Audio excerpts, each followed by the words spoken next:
Assalamualaikum warahmatullahi wabarakatuh. Bismillahirrahmanirrahim. Alhamdulillahi rabbil alamin. Wassalatu wassalamu ala asyrafil anbiya'i wal mursalin Sayyidina Muhammadin wa ala alihi wa sahbihi ajma'in. Amma ba'du, qala ta'ala wa huwa asdaqul qailin. A'udzu billahi minasy syaithanir rajim. Ya ayyuhan nasu 'budu rabbakumul ladzi khalaqakum wal ladzina min qablikum la'allakum tattaqun. Ya ayyuhan nasu ay ahla Makkah, u'budu wahidu rabbakumul ladzi khalaqakum ansha'akum wa lam takunu syai'a wa khalaqa alladzina min qablikum la'allakum tattaquna bi'ibadatihi iqabahu wa la'alla fil asli littaraji wa fi kalamihi ta'ala littahqiq wallahu a'lam bissawab. Bapak-bapak, ibu-ibu, saudara-saudara jamaah Majelis Ta'lim Fajrul Islam yang saya cintai,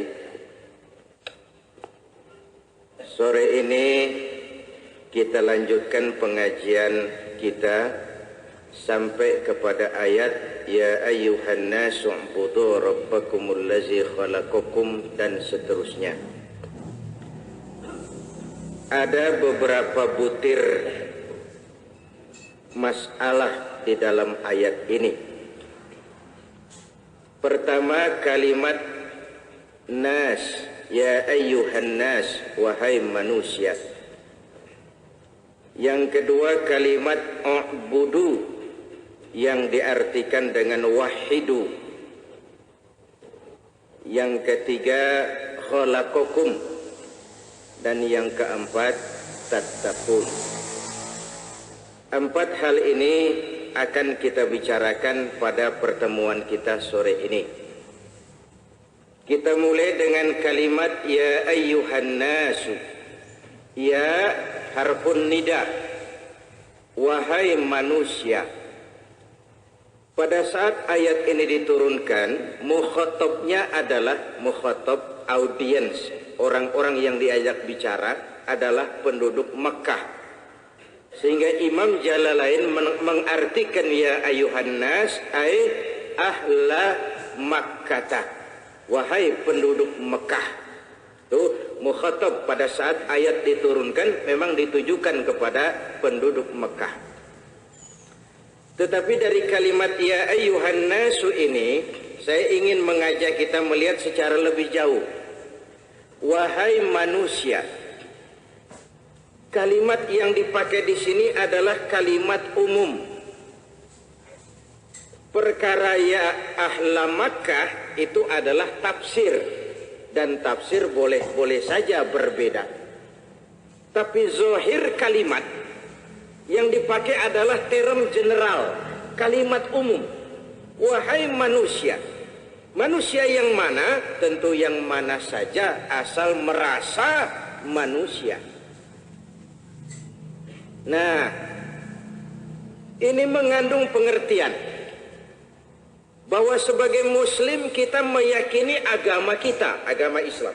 Bagaimana keyakinan kita kepada Islam sebagai agama? Pertama, kita yakin Islam adalah satu-satunya agama yang benar. Ini keyakinan pertama. Satu-satunya.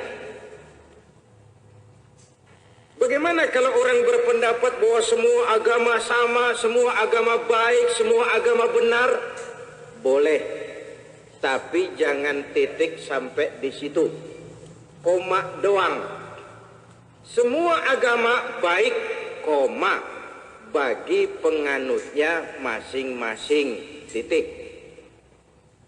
Semua agama benar, koma, bagi penganutnya masing-masing, titik. Bagi kita muslim yang benar Islam. Bagi orang lain yang benar agamanya, bodoh amat, kita kagak ngurusin. Kalau semua agama sama, semua agama baik, semua agama benar, titik sampai di situ, ini kalimat riskan. Ini kalimat rawan, ini kalimat bisa membelokkan kita kepada yang kemarin-marin kita bicarakan, munafik. Sekurang-kurangnya munafik kalau tidak jadi murtad. Semua agama sama, titik sampai di situ, kalimat itu bisa membawa kita kepada munafik, bahkan yang lebih tinggi bisa membawa kita kepada penyakit murtad. Karena itu Indonesia ini kan negara majemuk. Negara majemuk. Semua agama diakui keberadaannya. Saling menghormati, saling menghargai. Tapi tetap ada couplingnya. Toleransi itu ada batasnya. Orang tanya, Ustadz, itu Menteri Agama ngadirin Natalan bagaimana hukumnya? Yang namanya Menteri Agama, siapapun manusianya, itu kan dia kan Menteri Agama Republik Indonesia. Ini saya kasih status dasarnya. Bukan Menteri Agama Islam dia, Menteri Agama Republik Indonesia. Artinya semua agama yang ada di Indonesia, menterinya ya dia itu. Menteri Agama Republik Indonesia, bukan Menteri Agama Islam, bukan Menteri Agama Hindu, bukan Menteri Agama Buddha. Semua agama yang ada di Indonesia, menterinya ya itu. Nah, konsekuensinya nih, dia harus ngopeni semua agama yang hidup, sah dan diakui di Indonesia. Tinggal bagaimana kecenderungannya. Lebih berat jabatan apa lebih berat akidah? Ini ngomongnya enak karena nggak jadi Menteri Agama, Pak. Nah, kalau jadi menteri repot nimbangin, Pak. Semua anak kita, semua harus diopenin, semua harus diayomi. Resiko Menteri Agama Republik Indonesia. Kalau Menteri Agama Islam jelas, Menteri Agama Buddha jelas. Ini menteri yang ngayomi semua agama. Nah, jadi dalam hal dia menghadiri Natal, dalam hal dia menghadiri Waisak, dia menghadiri Galungan, itu nggak bisa dijadikan norma. Itu merupakan satu kondisi yang memang begitulah kondisinya. Tetapi dalam kondisi yang normal bagi Muslim, toleransi itu jelas. Karena itu benar orang-orang tua kita dulu, kalau kagak bisa berenang, jangan main di pinggir kali. Itu aja dah. Kalau bisa berenang sih, mau nyebur juga bodoh amat, bisa berenang. Kita yang emang jaboro-boro berenang dah. Kira-kira kecebur aja terus nyelam. Jangan coba-coba main di pinggir kali, lebih aman agak jauh dikit. Ini preventif maksudnya. Ini preventif. Ibu bapak, saudara-saudara hadirin yang saya hormati, toleransi iya, tapi jelas ada batasnya. Ini keyakinan pertama, nanti dari kalimat nas, kalimat term general. Satu. Yang kedua, kalimat ini mendatangkan keyakinan dalam diri kita bahwa Islam adalah agama untuk seluruh manusia. Bahwa Rasul dari suku Arab, ya. Quran dengan bahasa Arab, memang. Tapi Islam bukan cuma untuk Arab saja. Buktinya ya ini, ya ayyuhan nas, wahai manusia. Teks ayat nggak ada, ya ayyuhal Arab, wahai Arab, nggak ada. Yang ada tafsir. Ahla Makkah itu kan tafsir. Tapi tekstual ayat tidak ada menyatakan ya ayyuhal Arabiyun, hai orang-orang Arab, tidak ada. Bahwa Arab sebagian memang Islam, ya, tapi Islam jelas bukannya Arab. 2 malam yang lalu saya diminta ngadirin acara pembubaran kontingen Indonesia atlet, ya, ceramah terus doa penutup syukuran. Gitu saya datang udah jelas banyak yang heran hubungan apa kiai sama atlet. Orang pada aneh ngelihat saya ini. Saya bilang, Mas, ini dunia global, tidak ada yang tidak saling berkaitan zaman sekarang ini. Lalu saya bawakan sebuah hadis, Nabi pernah ngajarin begini. Allimu auladakumus sibahata warrimayah. Ajarkan anakmu berenang dan lempar. Lempar itu bisa lempar lembing, bisa lempar cakram, bisa tolak peluru, itu kan lempar juga namanya. Ini hadis derajatnya sahih. Ajarkan anakmu renang dan lempar. Kalau Islam cuman agama untuk orang Arab, nggak bakalannya ada hadis begini. 14 abad yang lalu Nabi nyuruh ngajarin berenang di Arab, mau berenang di pasir, berendam. Jadi apalagi kalau bukan Islam ini agama masa depan. Islam ini punya wawasan yang ke depan, jauh ke depan.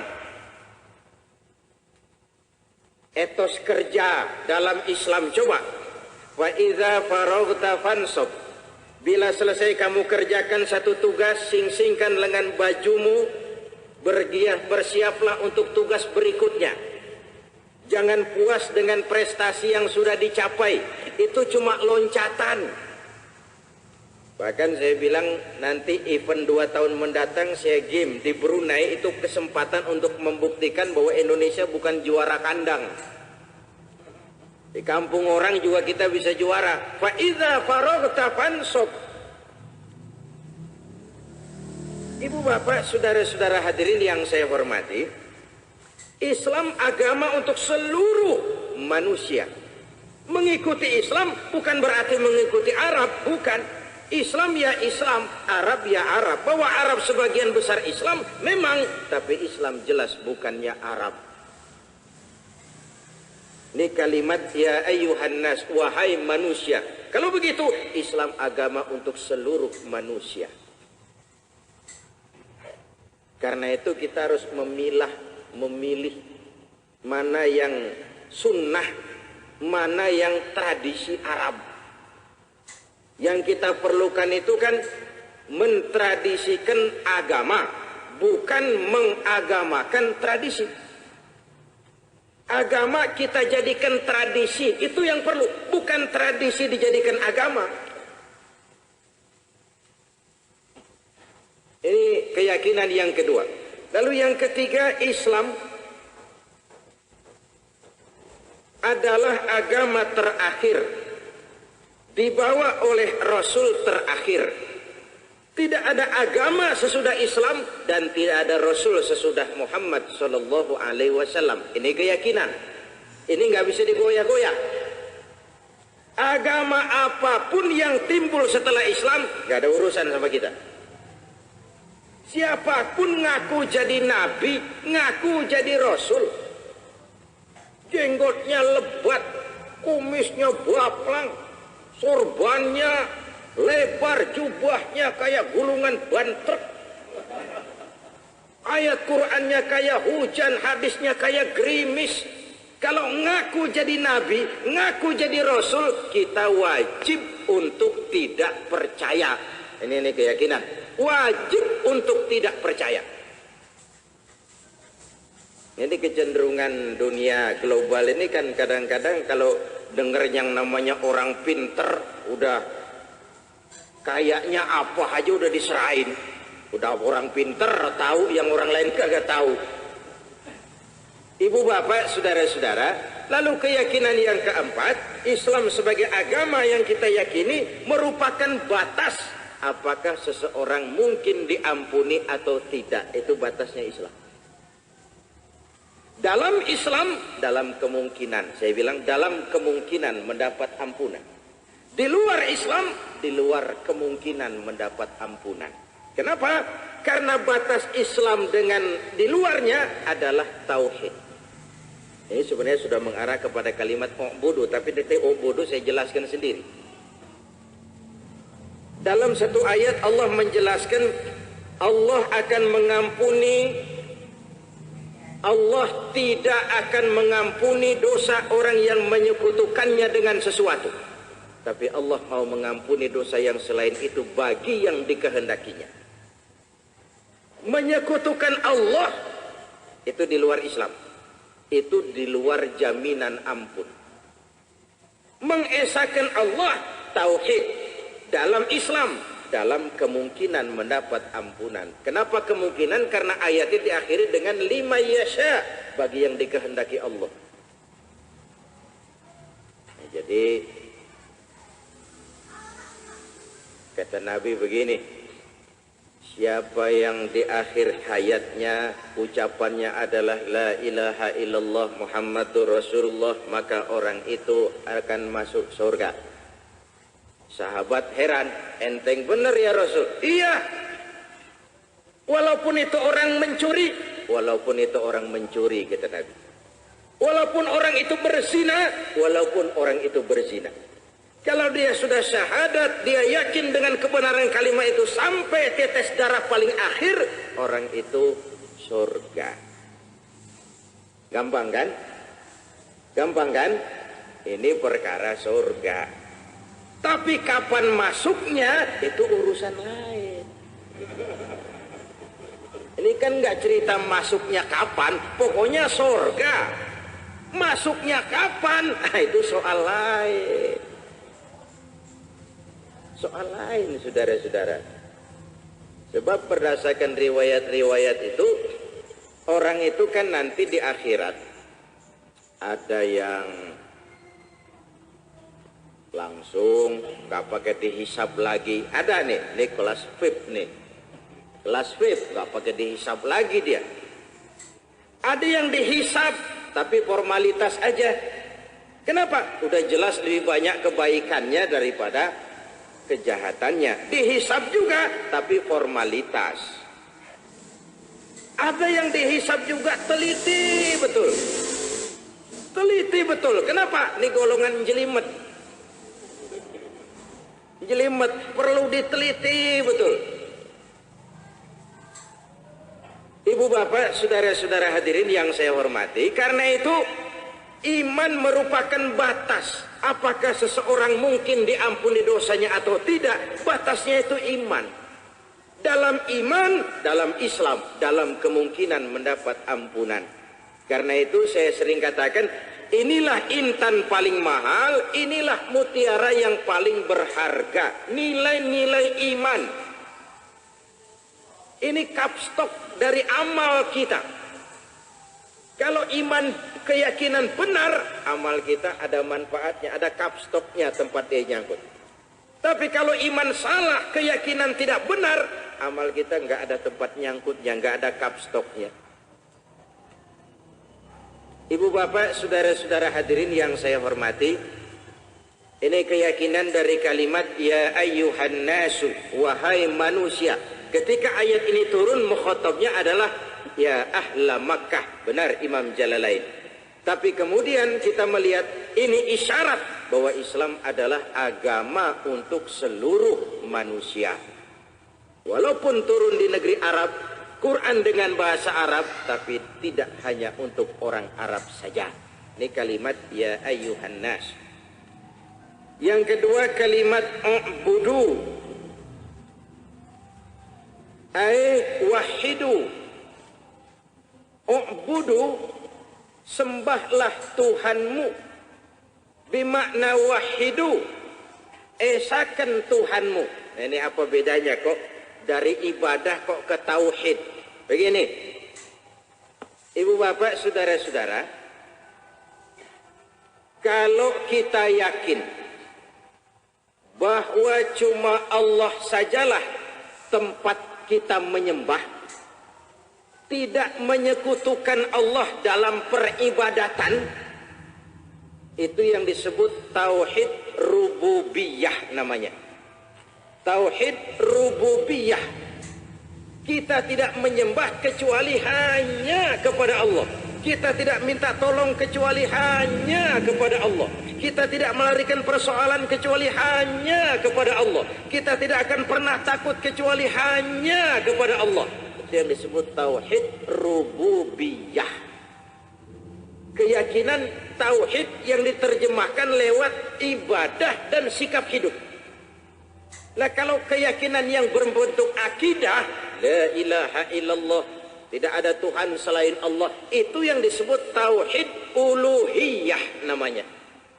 Mengesahkan Allah di dalam zatnya, bukan di dalam ibadahnya.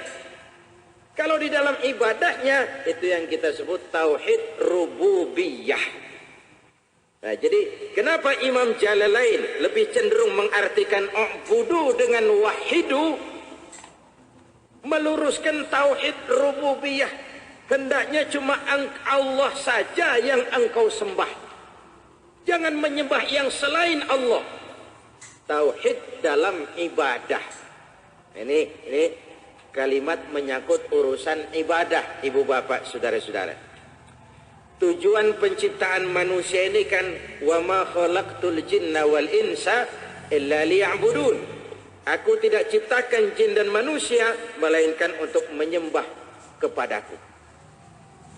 Setiap agama punya tata cara ibadah masing-masing. Dan Islam ini merupakan paket. Ibadah itu dua macam. Ada ibadah yang Allah memerintah. Caranya juga Allah jelaskan. Di sini kita cuma pelaksana. Nggak boleh ngerombak, nggak boleh nambah, nggak boleh ngurangin. Contoh, dirikanlah sembahyang, caranya komplit. Laksanakan haji, caranya ada. Jadi paket nih, paket. Kerjakan sembahyang, caranya begini. Manusia nggak berhak nambahin, ngurangin, atau ngerombak. Pelaksanaan sih. Dan nggak usah rewel. Apa sih subuh 2, zuhur 4, asar 4. Jawaban paling cepat dari sononya. Tapi inilah perintah yang paket. Masuk akal apa tidak masuk akal, Allah perintah. Rasul ngerjain, para ulama nyontohin, go. Soal masuk akal apa tidak, itu urusan nomor 18. Ini yang disebut amrun ghairu ma'kulil makna. Perintah yang rasio nggak mampu mencerna seluruhnya. Tapi ada lagi perintah yang Allah cuma sekedar memerintah, caranya diserahin kita, teknisnya. Nah, di situ boleh ada modernisasi. Contoh, tutuplah auratmu, itu kan perintah. Caranya bagaimana dan pakai apa? Allah kagak ngatur. Quran kagak ngatur tuh. Tutuplah auratmu, itu saja perintahnya. Pakai apa dan bagaimana, itu urusan kita. Pakai apanya, itu teknologi tuh. Dulu zaman Tarsan pakai alang-alang. Iya tuh. Masuk zaman Jepang pakai karung goni. Sampai zaman nikah, zaman Belanda kain pepe yang kalau ditajin kaku banget tuh. Saringan apa? Saringan tahu. Nah, sekarang ini sudah macam-macam. Ya. Pakai apa? Itu teknologi, budaya manusia. Bagaimana? Itu juga budaya manusia. Mode. Mode itu kan perkara bagaimananya, itu mode. Pakai apanya, itu teknologi. Ini perintah yang Allah cuma memerintah, caranya diserahin kita. Di sini kita kudu pinter. Di sini kita kudu pinter. Termasuk haji ya. Kalau soal pelaksanaan ibadahnya, itu paket. Tapi pakai apa kita yang dari Jakarta nyampe Mekah, itu urusan kita tuh. Urusan budaya. Mau berenang, boleh. Dari Priuk sampai Jeddah, boleh. Paling kembung sampai sana. Itu urusan kita tuh, urusan budaya. Tapi ibadahnya itu paket. Dari sononya sudah ditata begitu rupa. Makanya haji nggak boleh ada modernisasi. Pak, bagaimana kalau keliling Ka'bah itu dibikin eskalator aja? Jadi orangnya diem, eskalator yang jalan, kan nggak capek tuh. Ya, tawafnya sih tawaf ya. Tapi apakah itu napak tilas? Ini soalnya. Pak, bagaimana kalau di Padang Arafat dibikin flat saja? Flat besar perumahan gitu, pakai AC semua, kan wukufnya enak. Ibu bapak, saudara-saudara hadirin yang saya hormati, ini saya katakan tadi, ibadah yang Allah perintah dan Allah jelaskan caranya, itu paket. Kenapa begitu? Bukan urusan kita. Apa hikmahnya? Boleh kita cari. Tapi sejauh-jauh pencarian kita tetap akan berujung kepada wallahu a'lam. Jadi ayat ini setelah seruan hai manusia, sembahlah Tuhanmu, sembahlah Tuhanmu saja, wahidu. Jangan menyembah yang bukan Tuhanmu. Jangan dalam menyembahnya kau campur dengan menyembah yang lain. Jangan. Kadang-kadang keyakinan kita kan suka begitu juga, goyah.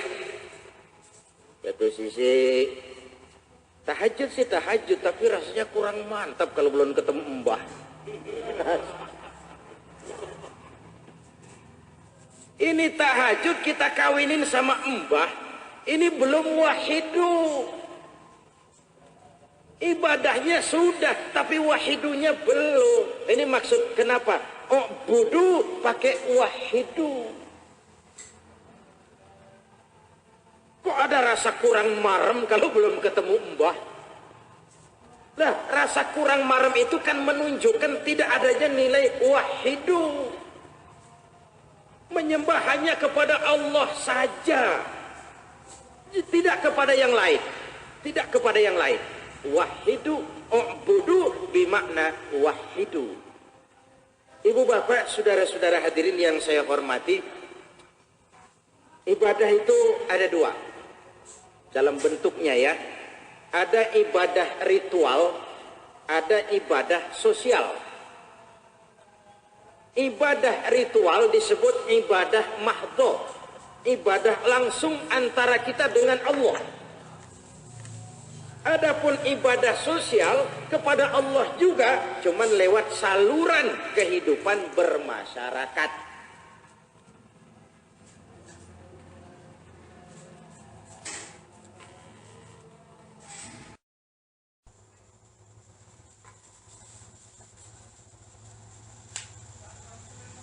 Nah, saya ingin menyampaikan bahwa ibadah sosial tidak kalah nilainya dengan ibadah ritual yang perlu saya tanemin. Contoh, sekarang kan musim haji lagi susah nih, kuota, dan memang harus dibatasi. Kenapa? Fasilitas di Mekah, terutama di Mina, itu sangat terbatas. Perlu dibatasin, sebab kalau tidak resikonya kelewat besar. Mekah kota kecil, musim haji dijejali 3,5 juta manusia. Mina itu kota 3 hari dalam setahun. Dalam setahun cuma 5 hari ramainya tuh kota. Fasilitasnya kurang. Nah, ibadah haji itu ibadah mulia, pahalanya luar biasa, tapi kan wajibnya cuma sekali seumur hidup. Kalau sudah, Boya lihat tetangga kita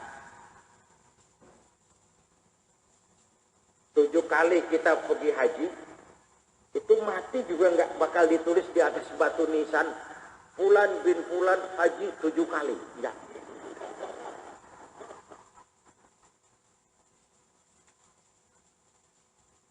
Ini di luar yang jadi petugas pembimbing. Nanti saya tidak tahu begini, di belakang ada yang ngomel, dia sendiri sabuan tahun begitu. Usil aja sih.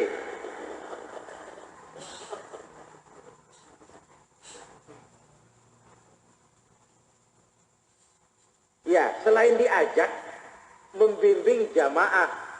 Selain membimbing, juga pembinaan jamaah. pembinaan jamaah. Nah, buat yang di luar itu yang saya maksud. Bisa saja 4-5 kali kita ke Mekah terhalang masuk surga lantaran di sebelah rumah kita ada anak yatim merintih kelaparan. Kita tahu, kita mampu, kita diam saja. Bisa saja itu yang mengganjal kita untuk sampai ke dalam surga. Bisa saja.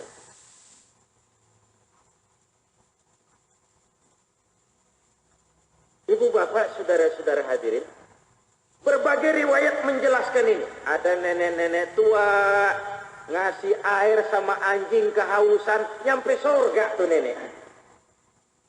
Ini artinya apa? Ibadah sosial. Kasih minum anjing kan sosial tuh. Tidak kalah nilainya dengan tahajud. Nolong yatim tidak kalah nilainya dengan tahajud. Nolong janda yang tua. Ini perlu dijelasin ini.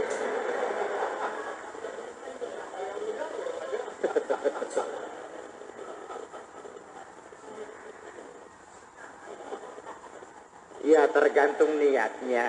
Kalau niatnya, cuman biasanya kalau jandanya mudahan niatnya jarang yang lempeng biasanya. Niatnya niat tos-tosan itu Pak. Niat tos-tosan. Ibadah sosial itu tidak kalah nilainya dengan ibadah ritual. Jadi kalau tertutup jalan ke arah ibadah ritual, kenapa tidak kita alihkan kepada ibadah yang sosial tadi? Ini yang saya maksud. Ini yang saya maksud. Kalau tertutuplah pintu ke arah ibadah ritual, kenapa tidak kita salurkan lewat ibadah yang sosial? Padahal nilainya tidak kalah dengan ibadah ritual itu tadi. Ibu bapak, saudara-saudara hadirin yang saya hormati, tujuan penciptaan manusia adalah untuk ibadah. Ibadah itu ada yang langsung kepada Allah, namanya ibadah ritual. Ada yang tersalur melalui kehidupan sosial kemasyarakatan, namanya ibadah sosial. Nilainya sama. Nilainya sama. Nah, ibu bapak dan saudara-saudara, jadi bagaimana cara kita beribadah, itu udah paket. Di sini bedanya agama samawi dengan agama budaya. Kalau agama budaya, ibadah mereka bikin sendiri. Kenapa? Tuhannya mereka temuin sendiri. Mereka percaya di pohon ada kekuatan. Lahirlah upaya pendekatan kepada kekuatan yang ada di pohon itu. Lalu malam-malam tertentu, dia bikin ibadah sendiri. Dia bawa lisong, dia bawa telur 7, dia bawa kembang 7 rupa. Dia taruh di bawah pohon itu. Mbah, ini ayam putih, ayam belang. Dari sejak zaman dulu keyakinan selalu membawa tata ibadah tersendiri. Terlepas dari bahwa itu menyimpang ya, tapi keyakinan mendorong seseorang untuk berhubungan dengan yang dia yakini. Ini kan intinya. Keyakinan seseorang kepada sesuatu mendorong dia untuk melakukan hubungan, berhubungan dengan yang dia yakini itu. Dia yakin di pohon waro itu ada Mbah Jembrong. Mbah Jembrong itu kesukaannya apa? Petek. Ya biar susah dia cari itu petek. Keyakinan mendorong seseorang untuk melakukan hubungan dengan yang dia yakini itu. Ini sejak zaman primitif. Kita lihat nenek moyang kita begitu, suku-suku Dayak di pedalaman begitu. Asal keyakinan melahirkan tata cara peribadatan sebagai media komunikasi antara dia dengan yang dia yakini. Nah, dari sini kita ambil kesimpulan bahwa Tuhan dengan agama nggak boleh pisah, nggak boleh dipisah. Nggak bisa Tuhan yes, agama no, nggak bisa. Tuhan dengan agama itu paket. Di zaman sekarang ada tuh yang namanya orang-orang akustik. Tuhan yes, agama no. Sama Tuhan percaya, agama bikin sendiri. Tata cara peribadatan bikin sendiri. Tuhan diatur. Nah dalam logika yang sederhana kan pernah saya sampaikan. Saya kepengen dekat sama gubernur. Bagaimana caranya? Ya saya harus mengikuti jalan yang telah diatur oleh protokolernya gubernur. Mirip-miriplah para nabi dan rasul itu protokolernya Allah. Ada tata tertib, ada tata cara. Nggak bisa mau ketemu gubernur bikin aturan sendiri. Apa mbahmu gubernur itu? Tuhan dan agama itu paket. Nggak bisa Tuhan yes, agama no. Nggak bisa. Itu merupakan paket. Ubudu wahidu. Hendaklah engkau punya tauhid rububiyah. Apa tauhid rububiyah? Hanya menyembah Allah saja. Tidak mengkombin. Tidak mengawinkan dengan yang lain. Tidak mengawinkannya. Ya tadi itu sudah saya kasih contoh. Tahajud ya tahajud, tapi belum maram kalau belum ketemu buah kakung. Ini namanya tidak wahidu, tidak tauhid rububiyahnya masih harus diservis. Tauhid rububiyahnya. Sebab di dalam penyembahannya kepada Allah dia masih mengundang yang lain. Nah, jadi kita sudah yakin tidak ada Tuhan selain Allah. Iya. Orang yang begitu itu kalau sama Allah sembahyang tapi sama mbah jalan terus bagaimana? Tauhid uluhiyahnya benar tapi tauhid rububiyahnya rusak. Dan itu perlu diservis. Perlu diservis. Ibu bapak, saudara-saudara hadirin yang saya hormati, kenapa kita perlu menegakkan tauhid rububiyah? Hanya menyembah kepada Allah saja. Kenapa? Sebab Rabbukum itu Tuhan yang kau sembah dengan tauhid rububiyah tadi, allazi khalaqakum, dialah Tuhan yang telah menciptakan kamu. Enggak ada yang lain yang menciptakan kamu. Cuma dia itu. Maka cuma dia itu sajalah yang pantas kamu sembah. Mafhum mukhalafahnya, jangan menyembah yang tidak menciptakan kamu. Ini kan rasio. Jangan menyembah yang tidak pernah menciptakan kamu. Mencipta lain dengan membuat. Dalam pengertian Allah, mencipta itu dari tiada kepada ada, sonder bahan. Sonder bahan. Kalau membuat, prototipnya sudah ada, bahannya juga disediain. Di sini bedanya, manusia juga disebut pencipta, pencipta lagu. Kenapa? Apa bedanya? Manusia walaupun namanya mencipta, tapi ada bahannya. Pencipta lagu kayak ngelamun dulu, ya, ngerancang dulu. Saya mau rekaman kaset biasanya tuh nyepi dulu. Merokok lepas, kelepus. Apa yang lewat nih? Mencipta juga sebab dari tiada kepada ada. Tapi kan ada penyangganya. Nah, Allah mencipta nggak pakai bahan, nggak pakai proses, nggak pakai ngelamun dulu, nggak pakai nyari inspirasi. Kali dia Tuhan mau bikin Nabi Adam melamun dulu bagaimana modelnya? Enggak tuh, enggak. Kalau Allah mau sudah diciptakan kun. Proses yang lewat kun, ini proses yang non eksakta dan tidak bisa diteliti secara ilmiah. Bagaimana proses terjadinya Adam menurut antropologi budaya? Buntu. Di situ otak harus tahu diri. Ini bukan wilayahmu, tak. Prosesnya lewat kun. Mau diilmiahkan model apa? Dari tiada menjadi ada. Itu yang disebut mencipta. Nah kalau mencipta, kita ini umumnya bukan mencipta, membuat. Dari bahan yang sudah ada, prototipnya juga ada, kita buat. Pakai bahan. Maaf, agak vulgar. Anak kita saja. Anak kita. Itu walaupun kita merasa bikin.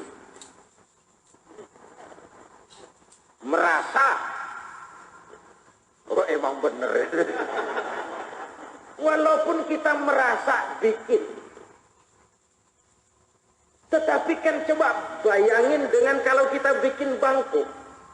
Kita bikin bangku, itu finishingnya udah bisa kita arah. Kita bisa rekayasa. Ini kalau jadi bakalannya begini. Kan begitu. Besok lain model lagi. Ini kalau jadi bakalnya begini nih. Paling bagusnya begini nih. Itu dalam proses pembikinannya, kita udah bisa menggambarkan akhirnya bakal begini di bangku. Tapi anak kan nggak bisa. Ini kalau dari kanan nanti peyang nih.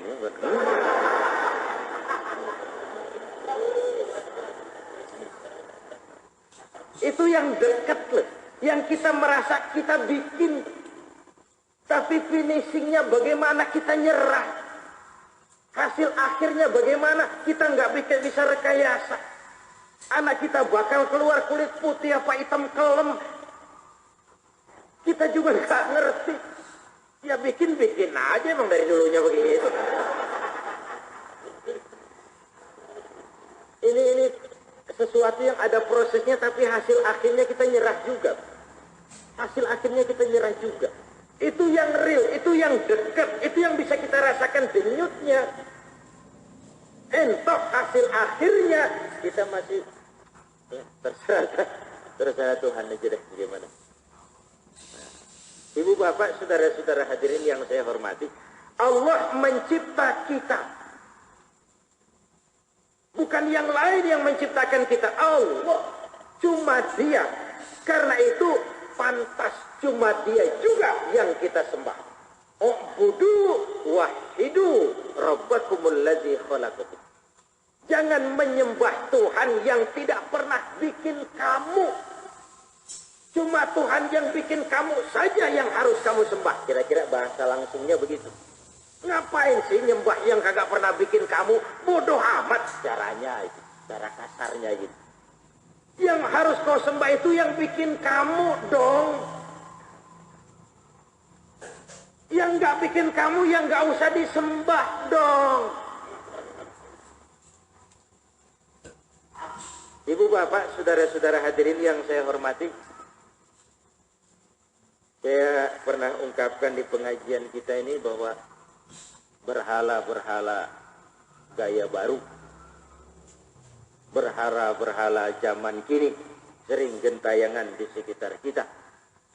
Kalau Allah sudah kita jadikan nomor 2, atau yang selain Allah kita jadikan sebagai tujuan akhir dari kegiatan hidup kita, itulah berhala kita. Sesuatu yang bukan Allah, apakah dia bernama pangkat, jabatan, kedudukan, harta, kalau itu sudah kita jadikan tujuan akhir dari hidup, menyingkirkan Allah, itulah dia berhala kita. Jadi jangan, inilah kita kalau melihat maksiat zahir seakan-akan kita bersih, padahal maksiat batin. Maksiat batin itu lebih bahayanya, lebih besar daripada maksiat zahir. Jadi saya kembali, kenapa Imam Jalalain mengartikan u'budu dengan wahidu? Sudah saya jelaskan. Kenapa cuma Allah saja yang perlu kita sembah? Sudah dijawab oleh ayat, karena wallazi khalaqakum. Dialah Allah yang telah menciptakan kamu dari tidak ada menjadi ada. Setelah ada, dibaguskan bentuknya, dikasih panca indera yang cukup, ditunjukkan ini jalan baik, ini jalan lurus. Kalau sudah demikian, pantas dong Allah minta pertanggungan jawab. Nah, itu logikanya nanti ke sana. Itulah berkaitan dengan keadilan Tuhan. Kita ini kan mau jahat, mau baik kan udah ada di sononya. Kenapa kita diadilin lagi di akhirat? Ini. Kita dikasih otak, dikasih panca indera, dikasih bekal hidup, diutus Rasul, ditunjukkan jalan benar dan salah. Dan kita bisa membedakan, pantas kalau ada pertanggungan jawab. Pantas kalau Allah menuntut keadilan. Pantas kalau kita juga harus bertanggung jawab. Ibu bapak, saudara-saudara hadirin yang saya hormati. Karena itu orang ada yang bilang, Pak, kenapa di akhirat kita diadilin? Toh kita jahat, kita baik kan sudah ada di sononya. Loh, yang di sononya itu tahu nggak kita? Nggak tahu. Ya kalau nggak tahu nggak usah ngomong. Kenapa kita minta doa panjang umur? Padahal umur ada jatahnya. Tapi nggak kapoknya orang kalau doa, Allahumma tawil umri, panjangkan umur saya. Pertama, jawabannya ini pertama, umur udah ada batasannya itu pasti. Tapi kita nggak dikasih tahu. Karena nggak dikasih tahu, kita minta. Kita minta. Apa bisa? Allah Maha Kuasa. Takdir nggak bisa berubah. Oleh siapa? Oleh manusia. Kalau Allah sendiri yang mau merubah, urusan apa sama orang? Urusan apa sama orang? Tapi kan ayat Quran bilang, wa iza jaa ajaluhum la yastakhiruna sa'atan wa la yastaqdimun. Kalau ajal sudah datang nggak bisa dimundurin, nggak bisa dimajuin. Buat apa berdoa? Nah, saya bilang itu ayat pakai fi'il madhi. Fa iza jaa ajaluhum. Kalau ajalnya sudah datang, nggak bisa dimundurin, nggak bisa dimajuin. Soalnya kenapa? Udah datang. Udah datang. Kalau belum datang, itu urusannya. Ya sama juga nih. Pak Zainuddin udah datang. Lah kagak bisa dibatalin pengajian, udah datang. Tapi kalau belum datang, itu tergantung. Bisa terus, bisa bubar. Ajal juga begitu. Kalimatnya fi'il madhi. Fa idza jaa ajaluhum. Apabila sudah datang ajal, sudah datang. Udah datang mau diapain? Kalau bukan diterima. Tapi belum datang, waktu belum datang, itu hak prerogatifnya Allah. Hak prerogatifnya Allah. Makanya ada hadis, la yaruddul qadar illa du'a. Tidak bisa menolak qadar kecuali doa. Doa ini apabila diijabah oleh Allah, itu hak mutlak dari Allah Subhanahu wa ta'ala. Karena itu kita diminta banyak-banyak doa. Tapi kata Imam As-Suyuti bilang, doa itu mencakup 4 hal paling penting. Pertama, orang yang berdoa. Yang kedua, tempat di mana tuh orang doa. Yang ketiga, waktunya, kapan dia berdoa. Yang keempat, baru bagaimana bentuk doanya. Syarat kabulnya sebuah doa enggak lepas dari 4 ini, kata Imam Suyuti. Pertama, hal orang yang berdoa. Kita bisa aja baca yang orang lain baca, tapi hasilnya enggak kayak orang lain. Doanya sama, fasenya lebih fase kita, tapi dia mengepul, kita mau banter. Apa yang salah? Kualitas. Makanya ada beberapa yang doanya itu nggak ditolak Allah. Seperti orang puasa, doanya diterima. Musafir, doa orang jauh kepada saudara yang jauh. Orang yang lagi haji sampai pulang. Orang yang lagi di medan perang sampai pertempuran selesai. Itu orang-orang yang dalam kondisi doanya dijabah oleh Allah. Satu contoh.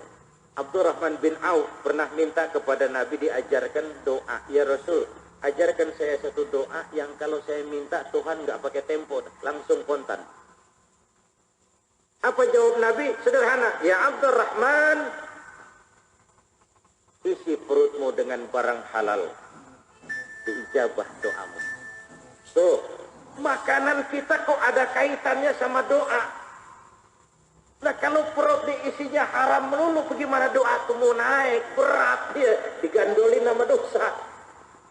Berat, kagak ngangkat doanya, nggak ngangkat. Yang kita makan, yang kita minum, melepuh mulut kita minta, digandolin sama yang kita makan. Kan pernah saya bilang, kalau memang Ada orang yang kata Nabi, man qara'a bi bismillahirrahmanirrahim summa marra 'alal ma' falyajbur. Siapa orang baca bismillah, dia lewat di atas air, beku tuh air, dia bisa jalan di atas air. Bismillahirrahmanirrahim, orang bisa jalan di atas air. Tuh. Ini soalnya bukan cuma bacaannya, tapi orangnya yang model koyo opo.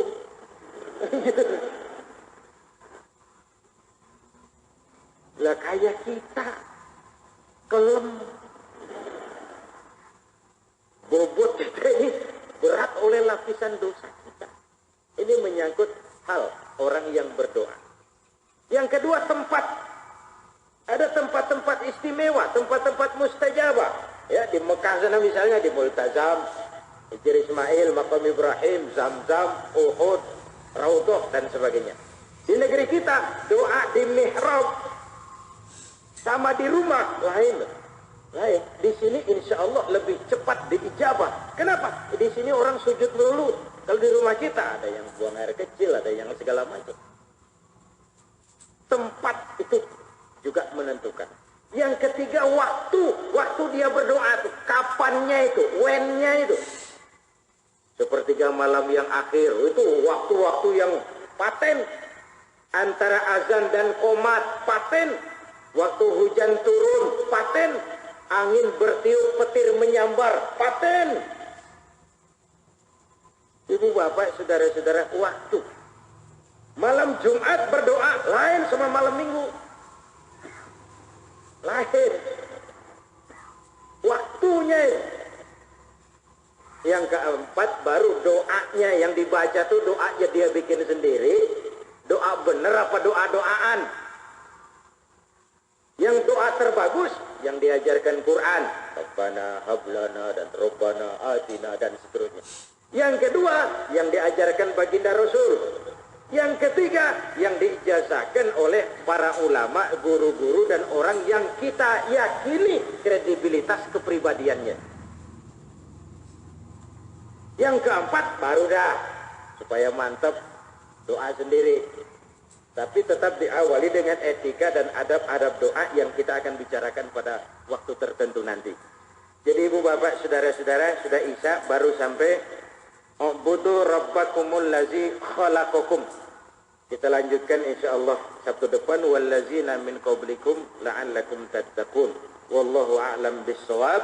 Terima kasih dan mohon maaf. Wassalamualaikum warahmatullahi wabarakatuh.